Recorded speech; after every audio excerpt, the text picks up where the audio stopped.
नमस्कार, KP news 24/7 में आपका स्वागत है। मैं हूं अश्विनी आपके साथ। आइए सबसे पहले एक नजर डालते हैं आज के मुख्य समाचारों पर। पुणे के भीमा कोरे गांव में आयोजित विजय दिवस के अवसर पर बीदर के अमलापुर ग्राम में निकाली गई भव्य रैली।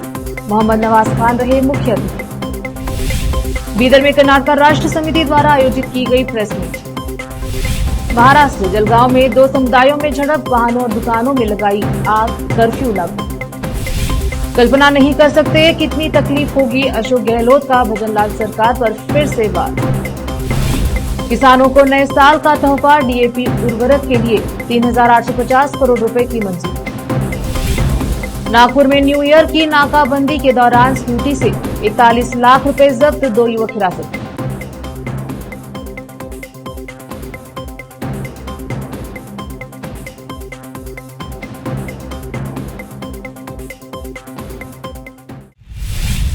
अब समाचार विस्तार से। महाराष्ट्र के पुणे में स्थित भीमा कोरे गांव में हर वर्ष की तरह इस वर्ष भी नए साल के पहले दिन को 207वां विजय दिवस मनाया जा रहा है। इस संदर्भ में बीदर दक्षिण विधानसभा क्षेत्र के अमलापुर ग्राम में आज बुधवार आईएसटी 1 जनवरी 2025 को एक भव्य रैली निकाली गई। इस रैली को मुख्य अतिथि बीदर वार्ड नंबर 32 के काउंसलर मोहम्मद नवाज खान ने चालना दी। ये रैली अमलापुर से लेकर अंबेडकर सर्कल बीदर तक निकाली गई। इस रैली के अध्यक्ष सागर पुजारी, प्रकाश पूर्व ग्राम पंचायत अमलापुर राजकुमार, लक्ष्मीकांत बोक्सीकेत गोरे भाई के अलावा ग्राम पंचायत मेंबर मोहम्मद हबीब और प्रकाश अमलापुरे के अलावा अन्य लोग उपस्थित रहे। इस अवसर पर ग्राम पंचायत मेंबर मोहम्मद हबीब, बीदर वार्ड नंबर 32 के काउंसलर मोहम्मद नवाज खान और प्रकाश अमलापुरे और सागर पुजारी का सम्मान किया गया। इस रैली में भारी संख्या में लोग उपस्थित रहे। केपी न्यूज के कैमरामैन महेश डिगे का कवरेज। आज बीदर पत्रिका भवन में कर्नाटक राष्ट्र समिति द्वारा प्रेस मीट आयोजित की गई। इस प्रेस मीट में मारुति कौटी, तुकाराम गोरे ने प्रेस मीट को संबोधित करते हुए बताया कि दलित किसानों के साथ अन्याय करने वाले वन विभाग के अधिकारियों के खिलाफ 3 जनवरी 2025 से केआरएस पार्टी और बीदर जिले के विभिन्न संगठनों के सहयोग से पीड़ित किसानों के साथ अनिश्चितकालीन धरना सत्याग्रह किया जाएगा। इस अवसर पर मारुति क्वाटी, तुकाराम गोरे, नरसिंह सम्राट, हनुमंत मठे, रमेश मांडक नल्ली के अलावा अन्य उपस्थित रहे। केपी न्यूज के कैमरामैन पपुराज का कवरेज। ದೃಢೀಕೃತ ದಾಖಲಾತಿಗಳನ್ನು ಪಡೆದುಕೊಂಡಿರುತ್ತೇನೆ। ಆ ದಾಖಲಾತಿಗಳ ಪ್ರಕಾರ ಸಿಎಂಡಿ ವರ್ಗದ ಜಮೀನಿನಲ್ಲಿ ರೈತರಿಗೆ ಉಳುಮೆ ಮಾಡಿಕೊಂಡು ಜೀವನ ಸಾಗಿಸಲು ಅಂದಿನ ಸರ್ಕಾರ ಅಕ್ರಮ ಸಕ್ರಮದಡಿ ಅರ್ಜಿ ತೆಗೆದುಕೊಂಡು ಬೇಕಾದಂತ ಶುಲ್ಕ ಭರಿಸಿಕೊಂಡು ಸಾಗುವಳಿ ಚೀಟಿ ಕೊಟ್ಟು ಅವರಿಗೆ ಉಳುಮೆ ಮಾಡಿಕೊಂಡು ಜೀವನ ಸಾಗಿಸಲಿಕ್ಕೆ ಅನುಕೂಲ ಮಾಡಿಕೊಟ್ಟಿತ್ತು। ಆದರೆ ಈಗ ಬಂದು ಏಕಾಏಕಿ ಬಂದು ಒಂದು ವರ್ಷ ಹೋದ ವರ್ಷ ನವೆಂಬರ್ ಅಲ್ಲಿ ಅರಣ್ಯ ಇಲಾಖೆಯವರು ಬಂದ್ಬಿಟ್ಟು ಅಲ್ಲ ಈ ಜಮೀನು ನಮಗ್ ಸೇರಿದ ಜಮೀನಾಗಿದೆ ಅಂದಾಗ ದಾಖಲಾತಿ ತೋರಿಸಂದಾಗ ಈ ದಾಖಲಾತಿಗಳನ್ನ ನನಗೆ ಕೊಡ್ತಾರ ಅವರು। ಆರ್ಟಿಐಲಿ ಕೇಳಿದಾಗ ಸಿಎಂಡಿ ವರ್ಗದ ಜಮೀನಿನಲ್ಲಿ ನಿಮ್ ಜಮೀನು ಬರುತ್ತೆ, ಹಾಗಾಗಿ ನಮ್ಮ ಅರಣ್ಯ ಇಲಾಖೆಗೆ ಸೇರಿರ್ತಕ್ಕಂಥ ಈ ಜಮೀನು ನಾವು ತೆಗೆದುಕೊಳ್ಬೇಕಾಗ್ತದೆ ಅಂತ ಹೇಳಿ ಅನುಭವ ಕಡಿಮೆ ಇರತಕ್ಕಂತಹ ಒಬ್ಬ ಬೀದರ್ ತಾಲೂಕಿನ ಸಹಾಯಕ ಆಯುಕ್ತ ಲವಿಶ್ ಓಡೆ ಅಂತಕ್ಕಂಥ ಎಸಿ ಅವರು ನಮ್ಮ ಜೊತೆ ಯಾವುದೇ ರೀತಿ ಇದು ಮಾಡಲಾರದೆ ಪಾಣಿಗಳನ್ನ ಬೀದರ್ ಜಿಲ್ಲೆಯಲ್ಲಿ ರದ್ದು ಮಾಡಿರ್ತಾರೆ। ಮಾಧ್ಯಮ ಮಿತ್ರರಿಗೆ ನಮಸ್ಕಾರಗಳು। ನನ್ನ ಹೆಸರು ಮಾರುತಿ ಬಿ ಕಂಟಿ ಅಂತ ಹೇಳಿ ಇವತ್ತಿನ ಈ ಒಂದು ಪತ್ರಿಕಾಗೋಷ್ಠಿ ಕರೆಯುವ ಕಾರಣ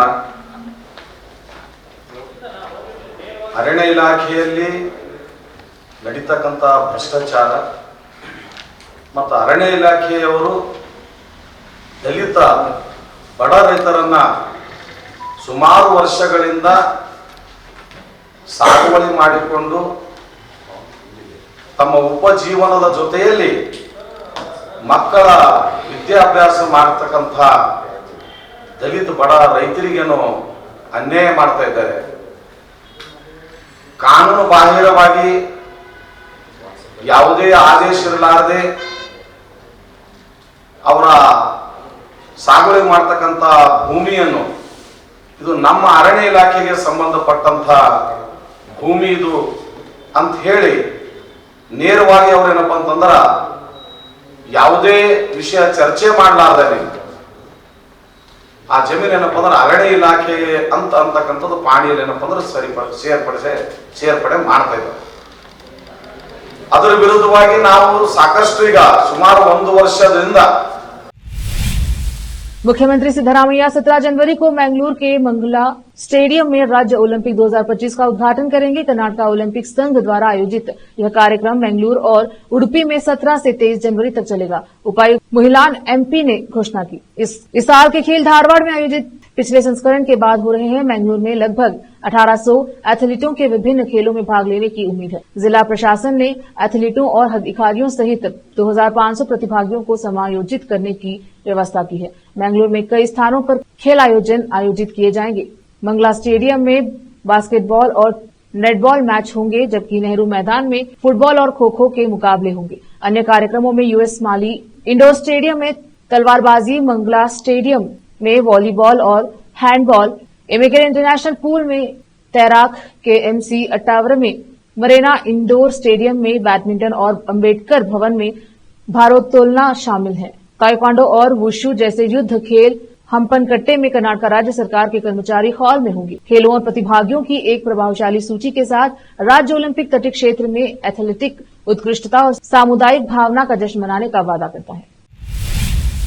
महाराष्ट्र के जलगांव जिले के धरना गांव तालुका में मंत्री गुलाबराव पाटिल के पैतृक स्थान पालधी गांव में मंगलवार देर रात को 2 समुदायों के लोगों में झड़प हो गई। इसके बाद हिंसा भड़क गई और उपद्रवियों ने 3 वाहनों और 5 दुकानों को आग लगा दी। सूचना मिलते ही मौके पर पुलिस फोर्स पहुंची और हालात को काबू में लिया। पालधी गांव में कर्फ्यू लगाया गया। पुलिस ने दंगा भड़काने के आरोप में कम से कम 7 लोगों को गिरफ्तार किया और अन्य की तलाशी जारी है। जलगांव के एसपी एमसीवी महेश्वर रेड्डी के मुताबिक पालधी गांव में 2 वाहन आपस में टकरा गए थे, जिसको लेकर ये पूरा विवाद शुरू हुआ। रात में 2 गुट आमने सामने आ गए और स्थिति बिगड़ गई। कथित तौर पर यह विवाद तब शुरू हुआ जब शिवसेना नेता व मंत्री गुलाबराव पाटिल के परिवार को ले जा रहे वाहन चालक ने हॉर्न बजाया। पुलिस का कहना है कि यह रोड रेस का मामला था, लेकिन रात होते होते हिंसा शुरू हो गई। मंगलवार 9:30 बजे कहासुनी से शुरू हुआ विवाद मारपीट में बदल गया और जल्द ही पथराव और आगजनी शुरू हो गई। गुस्साई भीड़ ने दुकानों और वाहनों में आग लगा दी और पथराव किया। रोकते हैं समाचारों का सिलसिला, लेते हैं छोटा सा ब्रेक।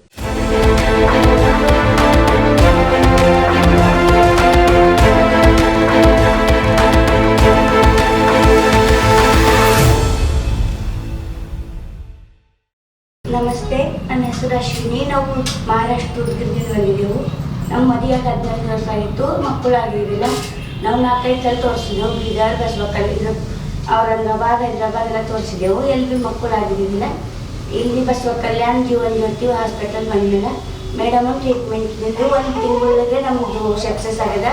5 ಟ್ರೀಟ್ಮೆಂಟ್ ನಮ್ಮ ಮಗ ಹೊಟ್ಟಾನ. ಈಗ ಮಗನಿಗೆ 1 ತಿಂಗಳಾಯಿತು. नूर एजुकेशन ट्रस्ट बीदर की ओर से चलाए जाने वाला Noor M Ed and B Ed college Bidar, recognised by NCTE Delhi and affiliated to Bidar University, Bidar. Admission are open for the academic year 2024-25. विशेषज्ञ और सक्षम शिक्षकों द्वारा शिक्षा प्राप्त करने के लिए नूर एमएड एंड बीएड कॉलेज में दाखिला लें और शांत वातावरण में शिक्षा प्राप्त करें। बीदर शहर में बेहतर शिक्षा का एकमात्र केंद्र Noor M Ed and B Ed college, Shahpur gate, Bidar. Phone numbers 9945283920, 8482221297।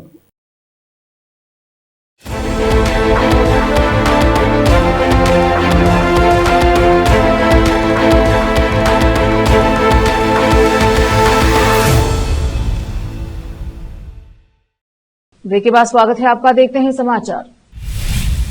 Rajasthan में 9 जिले और 3 संभाग को खत्म करने पर राजनीतिक बयानबाजी जारी है। कांग्रेस पार्टी लगातार भजनलाल सरकार पर नए जिले को खत्म करने को लेकर हमलावर है। अशोक गहलोत हर दिन बीजेपी सरकार को इस फैसले के लिए आड़े हाथ ले रहे हैं। मंगलवार को निकम्मी सरकार करार देने के बाद बुधवार को एक बार फिर से पूर्व सीएम राजनाथ की बीजेपी सरकार पर हमला बोला। मीडिया से बातचीत में पूर्व सीएम गहलोत ने कहा कि 1 साल बीत गया और कोई याद रखने लायक कोई उपलब्धि नहीं है। 9 जिले और 3 संभाग के निरस्त होने से कितने लोगों को तकलीफ होगी, वे कल्पना नहीं कर सकते हैं। लोग कैसे इतनी दूरी अपनी शिकायत लेकर आएंगे जाएंगे, लोगों को कितनी तकलीफ होगी। ये जो खर्चे का अनुमान लगा रहे हैं, लोकतंत्र में सरकार जनकल्याण के लिए होती है। जन कल्याण कैसे करे, उसमें खर्चे नहीं देखे जाते। गहलोत के आगे कहा कि लोगों की सुविधा के लिए खर्चे नहीं देखे जाते, लोगों को परेशान न हो, वक्त पर न्याय सुनिश्चित हो ये देखा जाता है। जयपुर मेट्रो चली और सरकार बदल गई तो कहा गया कि पैसा बर्बाद कर दिया,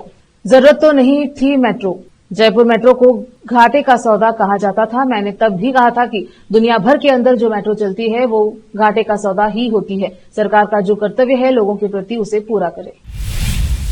दिल्ली के रहने वाले 40 साल के कैफे ओनर पुनीत खुराना की कथित आत्महत्या का मामला सामने आया है। उन्होंने मॉडल टाउन स्थित अपने आवास पर मंगलवार को आत्महत्या कर ली। पुनीत का अपनी पत्नी और बिजनेस पार्टनर जगदीश पाहवा से तलाक का केस कोर्ट में चल रहा था।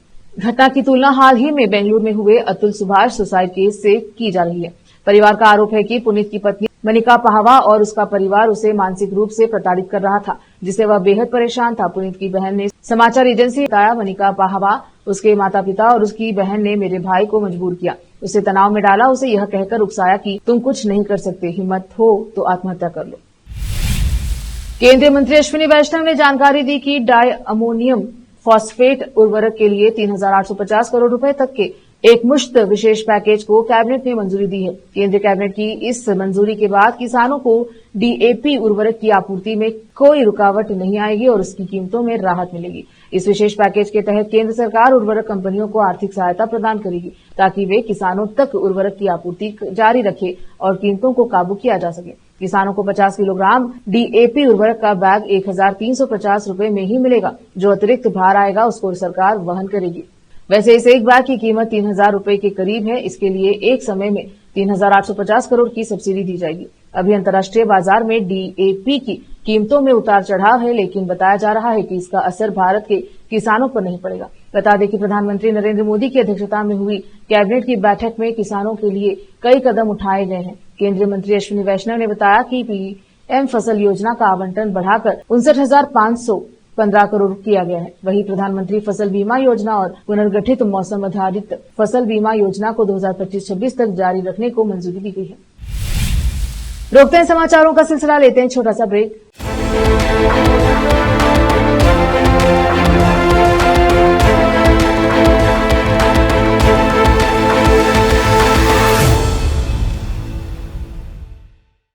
ನಮಸ್ತೆ, ನನ್ನ ಹೆಸರು ಅಶ್ವಿನಿ. ನಾವು ಮಹಾರಾಷ್ಟ್ರ ಉದ್ಗಿರ್ದಿಂದ ಬಂದಿದ್ದೆವು. ನಮ್ಮ ಮದುವೆಯಾಗಿ 14 ವರ್ಷ ಆಯಿತು, ಮಕ್ಕಳಾಗಿರಲಿಲ್ಲ.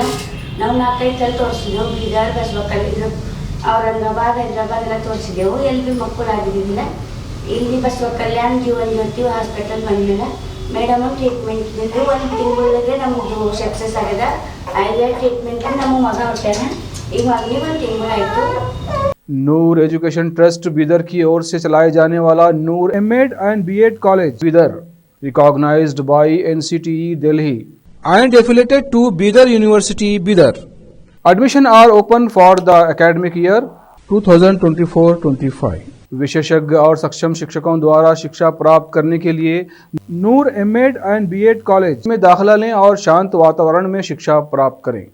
बीदर शहर में बेहतर शिक्षा का एकमात्र केंद्र Noor M Ed and B Ed college, Shahpur gate, Bidar. Phone numbers 9945283920, 8482221297।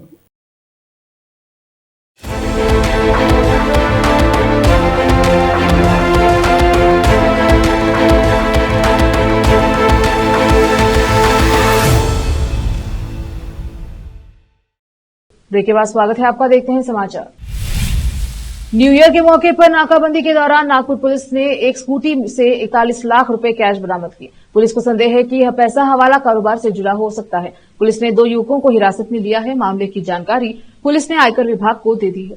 शहर की तहसील पुलिस थाने में 2 युवक के खिलाफ मामला दर्ज कर आगे की जांच पुलिस कर रही है। जानकारी के अनुसार नागपुर शहर के कोतवाली पुलिस थाना अंतर्गत शिवाजी चौक के पास पुलिस 31 दिसंबर को नाकाबंदी कर सड़क से जाने वाले वाहन की जांच कर रही थी। इस दौरान एक स्कूटी से जा रहे 2 युवकों को पुलिस ने रोका। जांच करने पर उनकी स्कूटी की डिक्की से 41 लाख रुपए बरामद किए गए। युवक पैसे का हिसाब नहीं दे पाए, इसीलिए पुलिस को संदेह है कि यह पैसा हवाला का है। ऑपरेशन का नेतृत्व जोन के 3 के पुलिस उपायुक्त डीसीपी महक स्वामी ने किया। जो त्योहारी अवधि के दौरान अवैध गतिविधियों पर अंकुश लगाने के लिए विभाग की प्रतिबद्धता को दर्शाता है। बता दें कि नए साल की पूर्व संध्या पर पुलिस ने जघन जांच अभियान चलाया। इस अवसर पर कई लोगों के चालान भी काटे गए। पंजाब हरियाणा के खनौरी बॉर्डर पर 36 दिन से भूख हड़ताल पर बैठे किसान नेता जगजीत सिंह डल्लेवाल के समर्थकों ने कहा कि केंद्र सरकार न्यूनतम समर्थन मूल्य की कानूनी गारंटी सहित अन्य मांगों पर वार्ता के लिए तैयार है तो ही वह मेडिकल सहायता लेंगे। पंजाब के महाधिवक्ता गुरमिंदर सिंह ने जस्टिस सूर्यकांत और जस्टिस सुधांशु धुलिया की पीठ को बताया कि सुप्रीम कोर्ट के आदेश के बाद मध्यस्थों ने धरना स्थल का दौरा कर किसानों के वार्ता की। इसके साथ ही डल्लेवाल को खनौरी सीमा पर ही पंजाब सरकार की ओर से बनाए गए एक अस्थायी अस्पताल में शिफ्ट करने को लेकर मनाया जा रहा है। इसके लिए प्रयास जारी है। डल्लेवाल 26 नवंबर से पंजाब और हरियाणा की खनौरी सीमा पर अनिश्चितकालीन अनशन पर हैं। 70 साल के किसान नेता जगजीत सिंह डल्लेवाल संयुक्त किसान मोर्चा के प्रमुख हैं। किसान आंदोलन में लगातार शामिल होने की वजह से वह चर्चे में बने रहते हैं। डल्लेवाल को मेडिकल सहायता प्रदान करने के अपने आदेशों की पालना के लिए सुप्रीम कोर्ट के पंजाब सरकार को मोहलत दे दी। पंजाब सरकार ने आदेश के अनुपालन के लिए 3 दिन का अतिरिक्त समय मांगा था। इस पर सुप्रीम कोर्ट ने आगे की सुनवाई के लिए 2 जनवरी की तारीख तय कर दी है। वह किसान नेता अभिमन्यु कोहर ने देश के किसान नेताओं से सोशल मीडिया पर अपील करते हुए कहा, 36 दिनों में आमरण अनशन कर रहे किसान नेता जगजीत सिंह डल्लेवाल जी के मन की भावना है कि 4 जनवरी को वे आप सब से खनौरी किसान मोर्चा पर दर्शन करें। इसीलिए आप सब से निवेदन है कि सब साथी अपने परिवार के साथ खनौरी किसान मोर्चे पर सुबह 10 बजे तक पहुंचे। भारत को अमेरिका में बड़ी सफलता मिली है। 26/11 मुंबई हमले के आरोपी तवहुर राणा को भारत लाने का रास्ता साफ हो गया है। राणा के प्रत्यर्पण के लिए अमेरिकी कोर्ट ने हरी झंडी दे दी है। अमेरिकी कोर्ट ने अगस्त 2024 में फैसला सुनाते हुए भारत अमेरिकी प्रत्यर्पण संधि के तहत राणा को भारत भेजने को मंजूरी दी थी। अब भारत उसे जल्द लाने की प्रक्रिया तेज कर रहा है। राणा पर आरोप है कि उसने 26/11 के मास्टरमाइंड डेविड कोलमैन हेडली की मदद की थी। हेडली ने मुंबई में ठिकानों की रैकी की थी। इससे पहले भारत ने अमेरिकी कोर्ट समक्ष मजबूत सबूत पेश किए जिनमें राणा की संलिप्तता साफ देखी गई थी। कोर्ट ने साफ किया कि राणा के खिलाफ भारत में लगे आरोप अमेरिकी अदालत में मामलों से अलग हैं। दोनों देशों के बीच जो समझौता है उसके तहत उन्हें भारत प्रत्यर्पित किया जा सकता है। बता दें कि FBI ने राणा को 2009 में शिकागो से गिरफ्तार किया था। वह पाकिस्तान की ISI और लश्कर तैयबा का ऑपरेटिव बताया गया। अब उसे भारत लाने की तैयारी जोरों पर है। कोर्ट ने राणा को आतंकवादी संगठन को मदद करने और डेनमार्क में आतंकवादी हमलों को अंजाम देने की नाकाम साजिश रचने के लिए दोषी करार दिया था। हालांकि कोर्ट ने भारत के लिए किए गए हमलों के आरोपों को खारिज कर दिया, लेकिन माना कि वह मुंबई आतंकी हमले की साजिश में शामिल रहा। उसे भारत प्रत्यर्पण किए जाना चाहिए। बुधवार को आप सुप्रीमो अरविंद केजरीवाल पर कटाक्ष करते हुए दिल्ली भाजपा प्रमुख वीरेंद्र सचदेवा ने उनसे नए साल के संकल्प के रूप में पूर्व सीएम की धोखेबाज और बेईमान राजनीतिक प्रथाओं को छोड़ने का आग्रह किया। केजरीवाल पर यह कटाक्ष आरएसएस प्रमुख मोहन भागवत को लिखे उनके पत्र के जवाब में आया है, जिसमें उन्होंने भाजपा पर खुलेआम पैसे बांटने और विधानसभा चुनाव से पहले दिल्ली की मतदाता सूची से पूर्वांचली और दलित मतदाताओं के नाम कटवाने का आरोप लगाया। सचदेवा ने अपने पत्र में केजरीवाल को नए साल की शुभकामनाएं दी और कहा कि बचपन से ही हम सभी नए साल के दिन बुरी आदतों को छोड़ने और कुछ अच्छा और नया शुरू करने का संकल्प लेते हैं। दिल्ली भाजपा अध्यक्ष ने कहा कि उन्हें उम्मीद है कि 2025 के पहले दिन केजरीवाल बेईमान और धोखेबाज राजनीतिक प्रथाओं को त्याग कर सार्थक बदलाव लाने का प्रयास करेंगे। सचदेवा ने कहा कि अपने नए साल के संकल्प के तहत केजरीवाल को अपने बच्चों के नाम पर कभी शपथ नहीं लेने का संकल्प लेना चाहिए। शराब को बढ़ावा देने तथा यमुना की सफाई के झूठे आश्वासन देने के लिए माफी मांगनी चाहिए। उन्होंने यह भी कहा कि उम्मीद है कि आप प्रमुख झूठे वादे करके दिल्ली की महिलाओं, बुजुर्गों और धार्मिक समुदायों की भावनाओं से खेलना बंद कर देंगे और राजनीतिक लाभ के लिए राष्ट्र विरोधी ताकतों से जुड़े नहीं रहेंगे या उनसे दान नहीं लेंगे। सचदेवा ने पत्र के अंत में कहा, भगवान आपको धर्म के मार्ग पर चलने की शक्ति दे।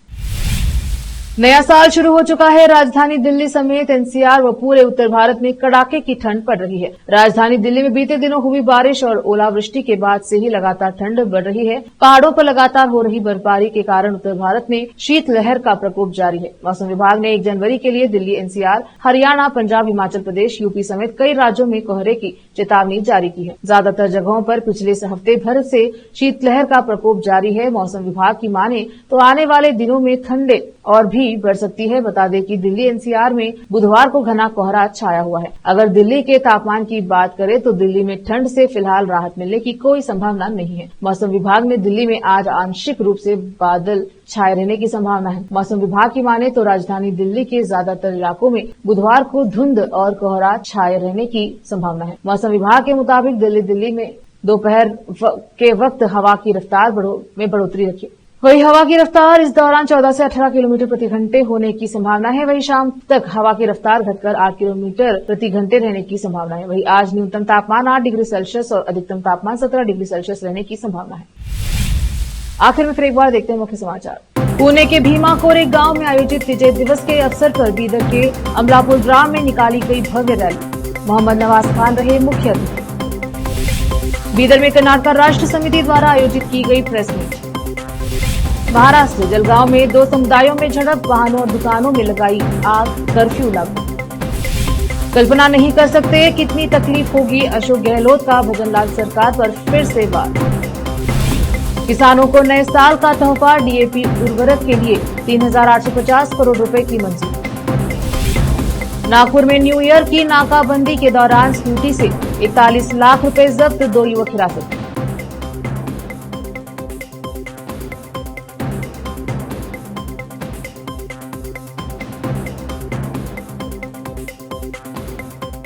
केपी न्यूज के बुलेटिन में अब तक के लिए इतना ही। देखते रहे केपी न्यूज 24/7। धन्यवाद।